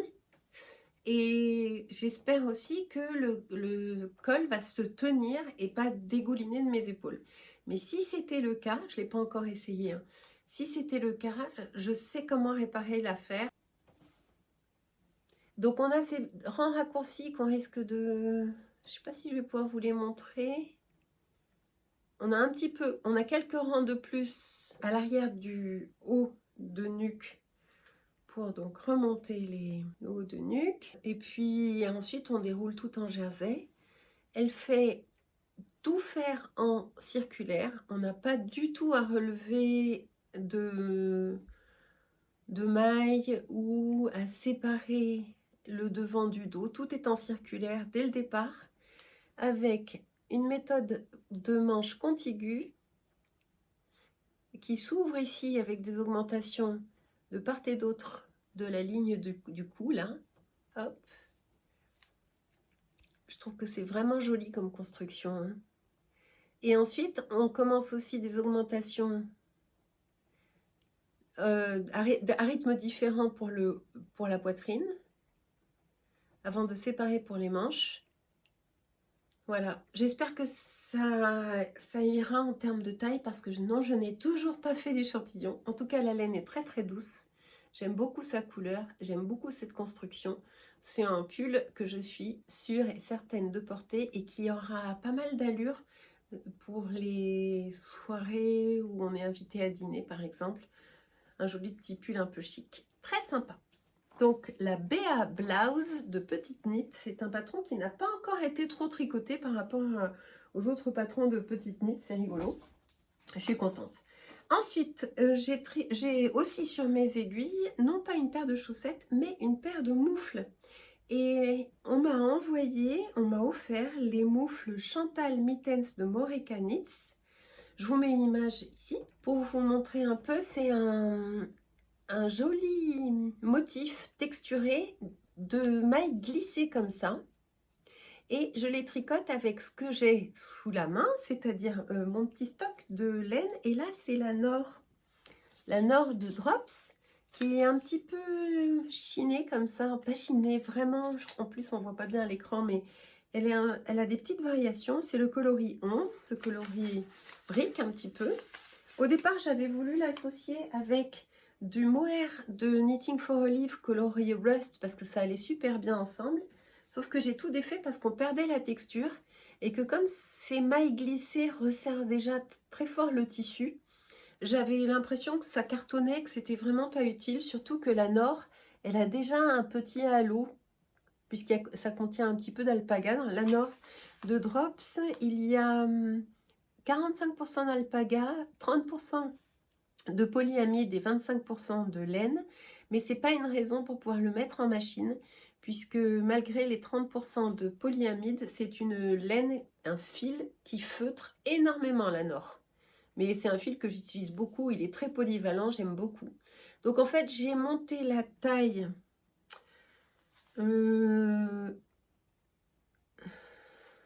C'est marqué où?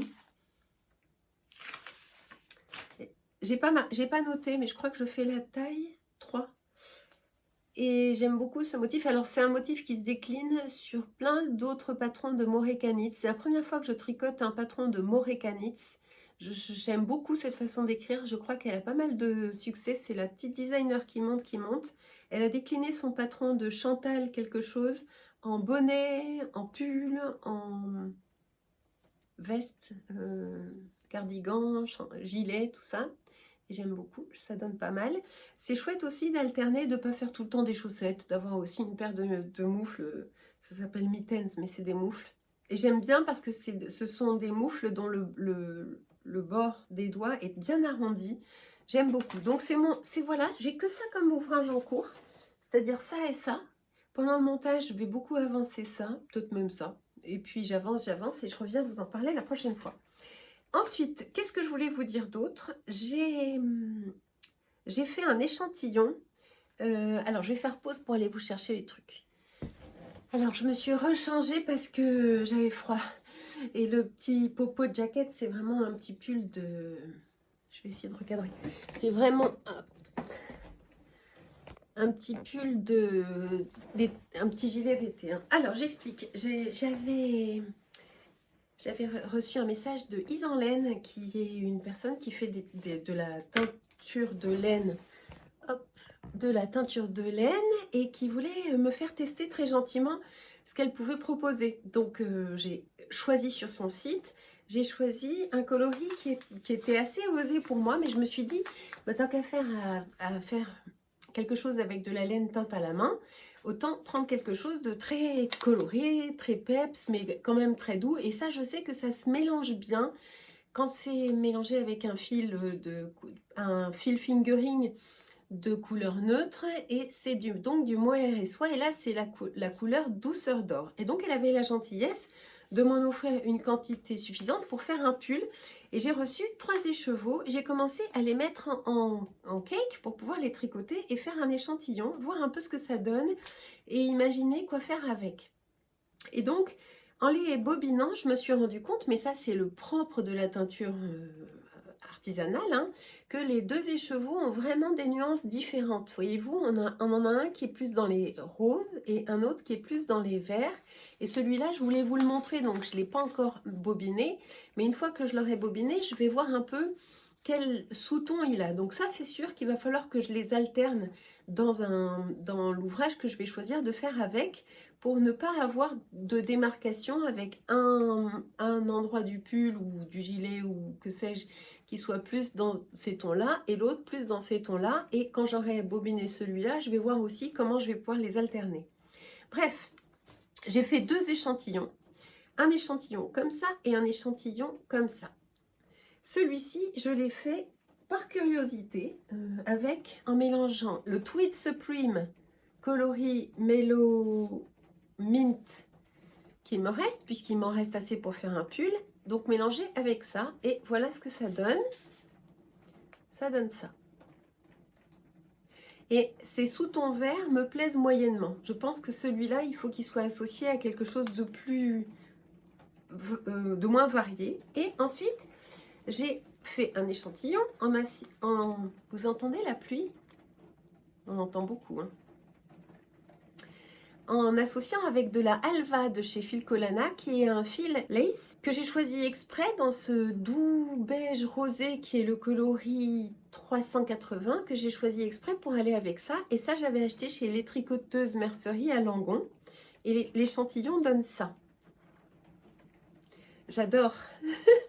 Je trouve ça très joyeux, très gai et je pense que mon échantillon est trop serré. Je pense qu'il faut que je tricote en beaucoup plus déjaugé pour donner à chaque petit point de couleur un petit peu plus un côté un peu plus vaporeux et moins linéaire. Je pense qu'avec des aiguilles, ça doit être fait avec des aiguilles de 4.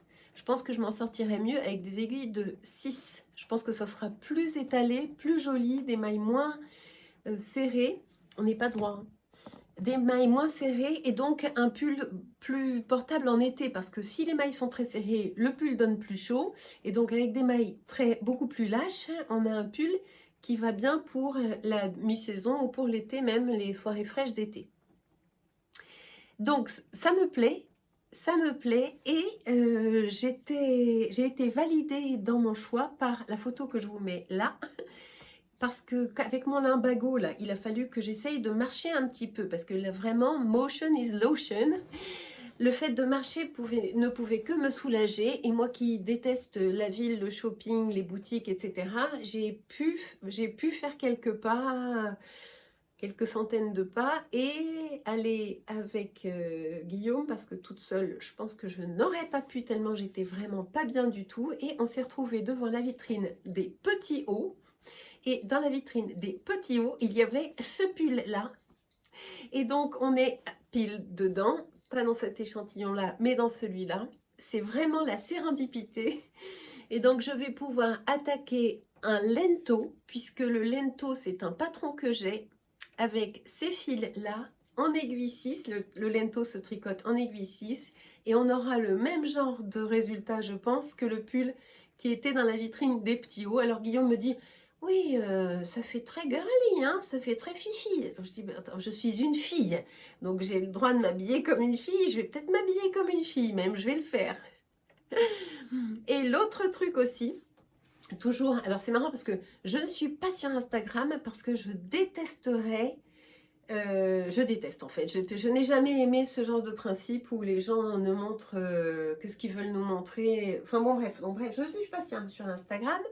Mais en revanche, je regarde un peu la télé et un des rendez-vous un peu concon que je regarde avec délice, en m'abandonnant avec délice à ce qui est proposé sur la chaîne M6, ça s'appelle L'amour est dans le pré. Et dans L'amour est dans le pré, on a une présentatrice, Karine Le Marchand, qui a très souvent de très jolies tenues. Et là, elle avait ce pull-là, je vous montre des photos de ce que j'ai pu retrouver, qui m'a tapé dans l'œil en me disant, c'est pas un pull que j'aurais acheté, c'est sûr, parce qu'il est too much, mais il faut reconnaître qu'il est quand même très très beau et que j'aurais peut-être, dans mes restes de mohair, de quoi le faire. Et j'aurais peut-être même, dans mes patrons, le patron qu'il faut pour le faire. Et donc, me voilà partie dans une espèce de recherche de combo de laine, d'association de trucs.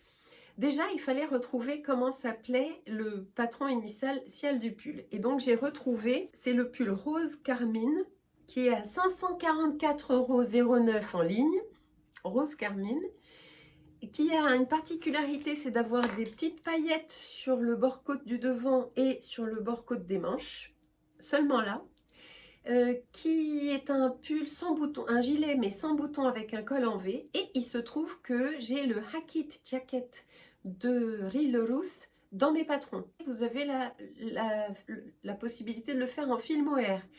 Ensuite, je suis allée regarder ce que j'avais dans mes restes de mohair.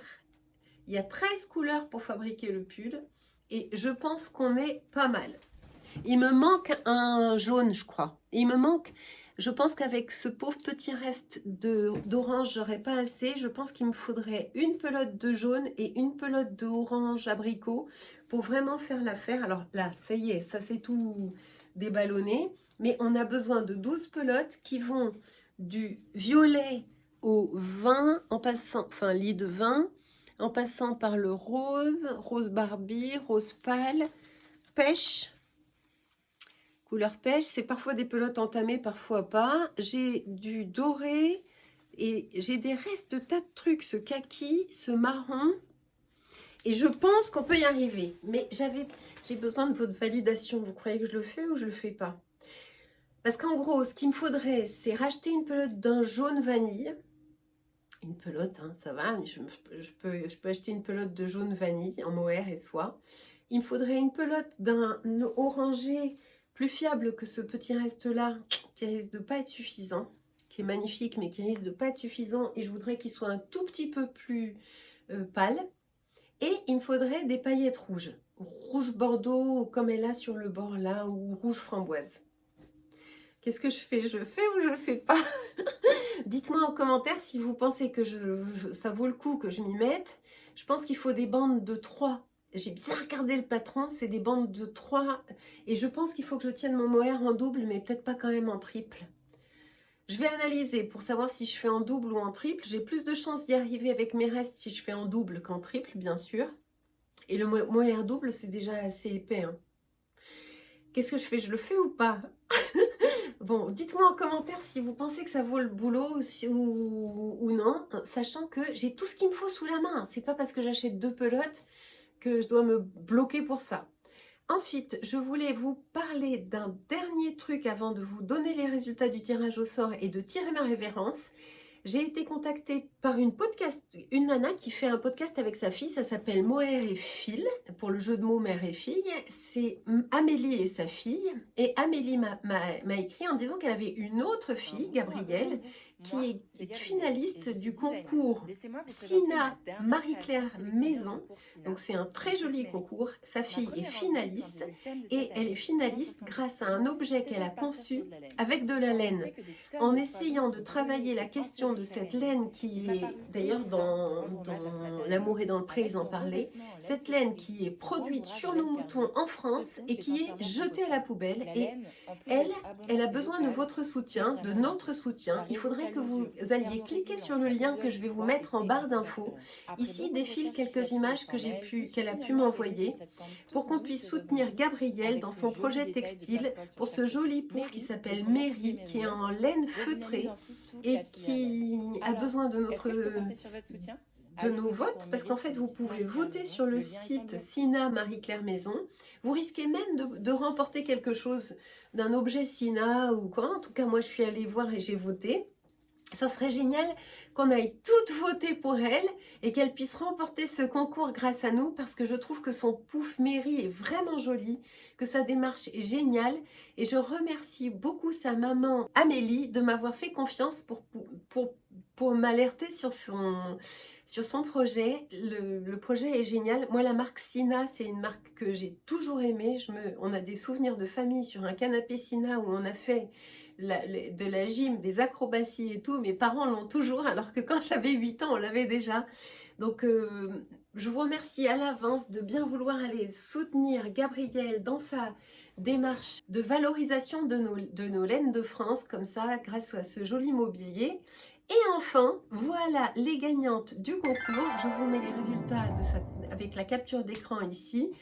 Je félicite Manuela Lopez de la Franca et Caroline Ardibus qui gagnent une place chacune pour le festival Entre deux laines qui aura lieu le week-end prochain à Portes.